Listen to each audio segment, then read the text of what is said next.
প্রচণ্ড অবাধ্য, কোনো কথার বাইরে আপনাকে কোনো রকমভাবেই পছন্দ করে না, বা কোনো ভালো মন্দতেও ডাকলে আপনাকে সহ্য করতে পারছে না, রাগ দেখাচ্ছে। বড় কিছু ক্ষেত্রে, বা ছেলেদের ক্ষেত্রে হচ্ছে বা মেয়েদের ক্ষেত্রে হচ্ছে, বা এমন ক্ষেত্রে আপনার সন্তান এমন অবাধ্য হয়েছে যে যার সঙ্গে সে সম্পর্কে জড়িয়েছে সেই সম্পর্ক থেকে তাকে ফিরে আসতে বলছেন বলে আপনি আপনার সন্তানের কাছে শত্রু।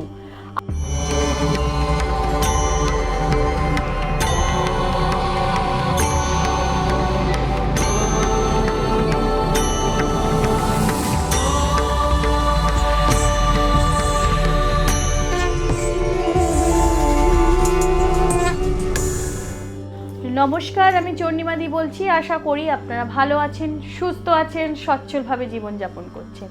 আজকে আমি এমন একটি টোটকা বলবো, আপনার সন্তান প্রচণ্ড অবাধ্য, কোনো কথার বাইরে আপনাকে কোনো রকমভাবেই পছন্দ করে না, বা কোনো ভালো মন্দতেও ডাকলে আপনাকে সহ্য করতে পারছে না, রাগ দেখাচ্ছে। বড় কিছু ক্ষেত্রে, বা ছেলেদের ক্ষেত্রে হচ্ছে বা মেয়েদের ক্ষেত্রে হচ্ছে, বা এমন ক্ষেত্রে আপনার সন্তান এমন অবাধ্য হয়েছে যে যার সঙ্গে সে সম্পর্কে জড়িয়েছে সেই সম্পর্ক থেকে তাকে ফিরে আসতে বলছেন বলে আপনি আপনার সন্তানের কাছে শত্রু।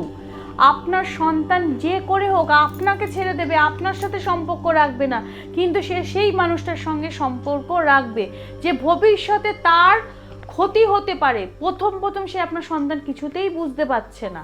তাহলে সেই জায়গাটা আপনার সন্তানের সঙ্গে সুসম্পর্ক রাখতে গেলে আপনি এই টোটকাটি সন্তানের ওপর প্রয়োগ করুন। আপনি দেখবেন, মেয়ে হোক বা ছেলে হোক, আপনার সে ছেলে মেয়ের মধ্যে আপনার সন্তান কোন ফুলটি বেশি পছন্দ করে। যেই ফুলটি বেশি পছন্দ করবে মাঝের মধ্যেই বেশিরভাগই রবিবার দেখে সন্ধেবেলার দিকে আপনার সন্তানকে ওই ফুল আপনি মা শ্যামা মা হোক বা তারা মা হোক, কোনো মায়ের মন্দির থেকে চরণ থেকে ছুঁয়ে এনে তাকে ওই ফুলটি গিফট করুন।